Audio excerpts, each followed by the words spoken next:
Welcome to Harshit YouTube channel.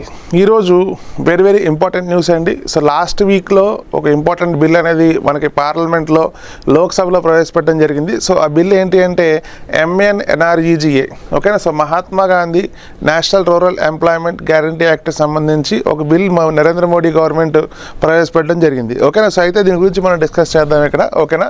So ఇక్కడ మనం చూస్తున్నదండి, ఇక్కడ గుర్తుపెట్టుకోవాలి, ఇక్కడ Mahatma Gandhi National Rural Employment Guarantee Act, ఓకేనా.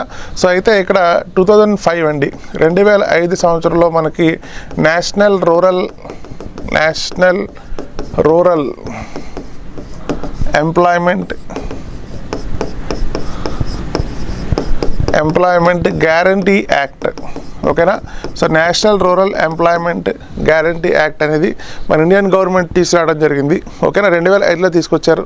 అయితే ఇంప్లిమెంటెడ్ ఇయర్ ఎప్పుడు అంటే 2006 అండి, 2006 సంవత్సరం ఇంప్లిమెంటెడ్ ఇయర్, ఓకేనా. ఎక్కడ అంటే మనకి ఆంధ్రప్రదేశ్ అనంతపూర్, ఓకేనండి. సో కాంగ్రెస్ గవర్నమెంట్ మన్మోహన్ సింగ్, ఓకేనా. సో మన్మోహన్ సింగ్ ప్రధానంగా ఉన్నప్పుడు మనకి ఇక్కడ ఈ స్కీమ్ అనేది తీసుకురావడం జరిగింది, ఓకేనా. సో యాక్చువల్గా national Rural Employment Guarantee Act, ఓకేనా. సో దీని యొక్క ముఖ్య ఉద్దేశం ఏంటి అంటే రూరల్ ఏరియాస్లో, గ్రామీణ ప్రాంతంలో ఎవరైతే ఉన్నారో వాళ్ళకి 100 రోజులు పని కల్పించడం అండి, ఓకేనా. సో ఎంప్లాయ్మెంట్, ఓకేనా. సో ఏం గుర్తుపెట్టుకోవాలంటే employment for rural areas, employment for rural people అండి, రూరల్ పీపుల్. ఎన్ని రోజులు అంటే 100 డేస్, ఎన్ని రోజులు అంటే 100 డేస్, ఓకేనండి. సో 100 రోజులు గ్రామీణ ప్రాంతాల్లో ఎవరైతే నిరుద్యోగంగా ఉన్నారో సో వాళ్ళకి 100 రోజులు మనం ఇక్కడ పని కల్పించడానికి గుర్తుపెట్టుకోవాలి. అయితే దీని యొక్క పేరు ఎప్పుడు మారింది అంటే 2009లో మార్చామండి. 2009లో దీన్ని ఏం చేసామంటే NREGAని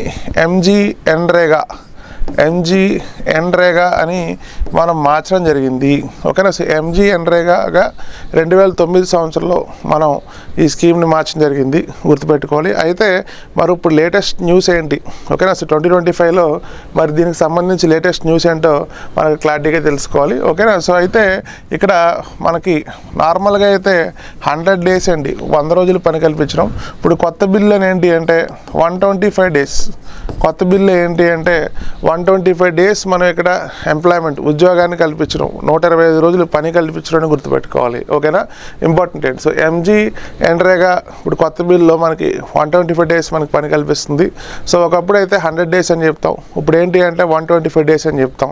నెక్స్ట్ ఇంకొకటి బాగా ఇంపార్టెంట్ విషయం గుర్తుపెట్టుకోవాలి, ఇక్కడ సెంట్రల్ స్టేట్ రేషియో డివైడ్ చేసుకుంటుందండి. సో సెంట్రల్ గవర్నమెంట్ ఎంత ఇస్తుందంటే మనకి 60% ఇస్తుంది, స్టేట్ గవర్నమెంట్ ఎంత ఇస్తుందంటే మనకి ఇక్కడ 40% ఇస్తుంది. సో సెంట్రల్ స్టేట్ మనకి డివిజన్ ఏంటి అంటే 60-40 బేసిస్ అని గుర్తుపెట్టుకోవాలి, ఇంపార్టెంట్, ఓకేనా. నెక్స్ట్ ఇంకా మనం అబ్జర్వ్ చేయాల్సిన విషయాలు, ఇక్కడ దీని యొక్క పేరు మార్చారండి. సో MGNREGA నేమ్ చేంజ్ చేశారు, ఓకేనా. సో నేమ్ ఏంటంటే పూజ్య బాపు, ఓకేనా. సో పూజ్య బాపు, ఓకేనండి. సో గుర్తుపెట్టుకోవాలి ఇక్కడ. సో పూజ్య బాపు గ్రామీణ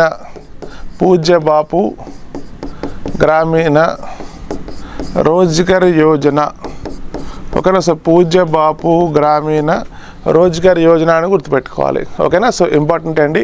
సో పూజ్య బాపు గ్రామీణ రోజ్గార్ యోజన కొత్త పేరండి. MGNREGA కొత్త పేరు ఏంటి అంటే పూజ్య బాపు గ్రామీణ రోజ్గార్ యోజన అని గుర్తుపెట్టుకోవాలి, ఓకేనండి. సో ఈ బిల్లు వచ్చేసరికి మనకి ఇక్కడ 125 డేస్ అండి. ఎన్ని డేస్ అంటే మనకి ఇక్కడ 125 డేస్ మనకి పని అవకాశం కల్పిస్తుంది.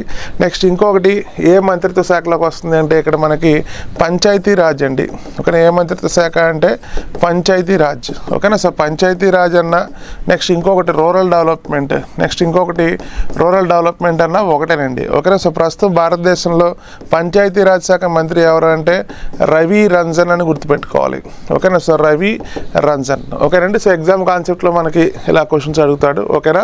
సో నెక్స్ట్ సెకండ్ కాన్సెప్ట్ మనం చూద్దాం ఇక్కడ, ఓకేనా. సెకండ్ కాన్సెప్ట్ వచ్చేసరికి మనకి ఇక్కడ మైత్రి 2 అండి, ఓకేనా. సో మైత్రి 2 అంటే మైత్రి 1, మైత్రి 2. అసలు మైత్రి 2 అంటే ఏంటో ఫస్ట్ మనకి క్లారిటీ ఉండాలి. అయితే మైత్రి 2 అంటే ఏంటి అంటే ఇక్కడ మనకి ఇండియా ప్లాన్స్, ఓకేనా. భారతదేశం కొత్త 2వ స్టేషన్ తీసుకురాబోతుంది, ఓకేనా. So India plans a new Antarctic, ఓకేనా. India plans a new Antarctic research station అండి. ఓకేనా. సో అంటార్క్టిక్ పరిశోధన సంస్థను కొత్త తీసుకురాబోతుంది భారతదేశం. ఓకేనా. సో ఏంటి అంటే మైత్రి-2 అని గుర్తుపెట్టుకోవాలి. ఓకేనా. So Maitri new India plans new Antarctic station. ఓకేనా. అయితే దీన్ని ఎప్పుడు మనం కంప్లీట్ చేద్దాం అనుకుంటున్నామంటే 2032 సంవత్సరం అండి.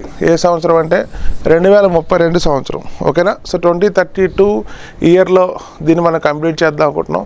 ఇది దేన్ని రీప్లేస్ చేస్తుందంటే మైత్రి-1 రీప్లేస్ చేస్తుంది. ఓకేనా. చాలా ఇంపార్టెంట్. ఓకేనా. సో ఇండియా అంటార్క్టిక్ క్వశ్చన్లో మైత్రి-1 ఎప్పుడు తీసుకొచ్చింది అనేది క్వశ్చన్ అడిగే అవకాశం ఉంటుంది. సో మైత్రి-1 ఏ సంవత్సరం అంటే 1989 అండి. ఏ సంవత్సరం అంటే 1989. ఓకేనా. సో 1989 సంవత్సరంలో మనం మైత్రి-1ని తీసుకురావడం జరిగింది. దాన్ని 2032 సంవత్సరంలో రీప్లేస్ చేస్తాం. దేంతోనంటే మైత్రి-2తో రీప్లేస్ చేస్తున్నాం. ఓకేనా. సో ఇంపార్టెంట్ అండి. అయితే ఇయర్ కూడా అడుగుతాడు. ఏ సంవత్సరం అంటే 2032. అయితే ఇంకొకటి గుర్తుపెట్టుకో, దీని యొక్క ప్రత్యేకత ఏంటి అంటే నెక్స్ట్ జనరేషన్ రీసెర్చ్ సెంటర్ అంటాం మనం. ఓకేనా. సో రాబోతున్న తరాల్లో మనకి ఇది పరిశోధన కేంద్రంగా పనిచేస్తుంది. ఓకేనా. So next generation research centre. ఓకేనా. So next generation research centre అంటాం దీన్ని. దేన్ని అంటే ఇక్కడ మనకి మైత్రి-2 అంటాం. గుర్తుపెట్టుకోవాలి, ఇంపార్టెంట్. నెక్స్ట్ ఇంకొకటి మన భారతదేశంలో ఫస్ట్ రీసెర్చ్ స్టేషన్ ఏంటి అంటే మనం గుర్తుపెట్టుకోవాలి దక్షిణ గంగోత్రి అండి. ఓకేనా. ఫస్ట్ రీసెర్చ్ స్టేషన్ ఏంటి అంటే మనకి ఇక్కడ దక్షిణ గంగోత్రి. ఓకేనా. So first research station in India, అంటార్క్టికాలో first research station in India అంటే దక్షిణ గంగోత్రి గుర్తుపెట్టుకోవాలి. ఓకేనండి. సో ఎగ్జామ్ కాన్సెప్ట్లో మనకి ఇటువంటి క్వశ్చన్స్ అడుగుతాడు. భారతదేశ యొక్క పరిశోధన కేంద్రాలు ఎక్కడైనా సరే స్థాపిస్తే దాన్ని ఏదైనా రీప్లేస్ చేసినా కూడా మనకి క్వశ్చన్ అయ్యే అవకాశం ఉంటుంది. ఓకేనండి. సో సెకండ్ కాన్సెప్ట్ ఏంటంటే ఇక్కడ మైత్రి-2 అని గుర్తుపెట్టుకోవాలి. ఓకేనా. నెక్స్ట్ థర్డ్ కాన్సెప్ట్ వచ్చేసరికి ఒక రైల్వే స్టేషన్ అండి. ఓకేనా. ఒక రైల్వే స్టేషన్ కోసం డిస్కస్ చేద్దాం. ఓకేనా. ఈ రైల్వే స్టేషన్ పేరు వచ్చేసరికి ఏంటి అంటే మియానా. ఓకేనా. సో రైల్వే స్టేషన్ పేరు ఏంటండి ఇక్కడ మియానా రైల్వే స్టేషన్ అంటాం మనం. ఓకేనా. ఈ మియానా రైల్వే స్టేషన్ వార్తల్లోకి వచ్చిందండి. ఏ స్టేట్ అంటే మధ్యప్రదేశ్. ఓకేనా. సో మధ్యప్రదేశ్ గునా డిస్టిక్ అంటాం మనం.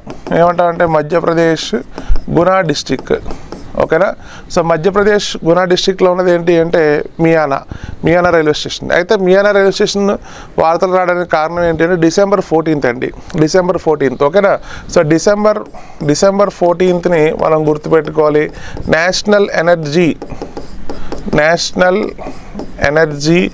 Conservation day. National energy conservation day అంటాం మనం. ఓకేనా. So December 14th national energy conversion day అంటాం. అయితే ఈ కన్జర్వేషన్ డే సందర్భంగా ఇండియన్ గవర్నమెంట్ ఏం చేసిందంటే బెస్ట్ కన్జర్వేషన్ అవార్డు. ఓకేనా. బెస్ట్ కన్జర్వేషన్ అవార్డు ఎవరికి ఇచ్చారంటే ఇక్కడ మనకి మియానా రైల్వే స్టేషన్కి ఇచ్చారు. ఓకేనండి. సో బెస్ట్ కన్జర్వేషన్ కేటగిరీలో బెస్ట్ రైల్వే స్టేషన్ ఏంటి అంటే మియానా రైల్వే స్టేషన్. ఎందుకంటే అక్కడ కొన్ని ప్రివెంటివ్ మెజర్స్ తీసుకుందండి. పవర్ని తక్కువ వాడడం, ఎల్ఈడీస్ వాడడం, సోలార్ని వాడడం. ఓకేనా. సో పవర్ కన్జంప్షన్ తక్కువ ఉన్న రైల్వే స్టేషన్ అని చెప్తాం మనం. ఏది అంటే మనకి మియానా అని చెప్తాం మనం. ఓకేనా. సో ఒక రకంగా మనం చూసుకోవాలి ఇక్కడ ఎనర్జీ సేవింగ్ మెజర్స్. ఓకేనా. ఎనర్జీ సేవింగ్ మెజర్స్ అని గుర్తుపెట్టుకోవాలి. ఓకేనండి. సో ఎనర్జీ సేవింగ్ మెజర్స్ని మనల్ని పాటించిన స్టేషన్ ఏంటి అంటే మనకి మియానా అని గుర్తుపెట్టుకోవాలి. So Miyana railway station important. ఓకేనా. సో ఈ కాన్సెప్ట్ మనం ఇంకో విషయం కూడా తెలుసుకోవాలి. ఇక్కడ December 14th భారతదేశంలో ఏమని ప్రకటించాం నేషనల్ ఎనర్జీ కన్జర్వేషన్ డే. అయితే ఇది ఏ మంత్రిత్వ శాఖలోకి వస్తుంది, ఈ అవార్డు అనేది ఏ మంత్రిత్వ శాఖలోకి వస్తుంది అంటే ఇక్కడ మనం మినిస్ట్రీ ఆఫ్ పవర్ అని గుర్తుపెట్టుకోవాలి. ఓకేనా. So ministry of power. ఓకేనా. సో మినిస్ట్రీ ఆఫ్ పవర్ ఎవరండి ఇక్కడ మన ఇండియాలో? ఓకేనా. మనోహర్ లాల్ అని గుర్తుపెట్టుకోవాలి. ఓకేనా.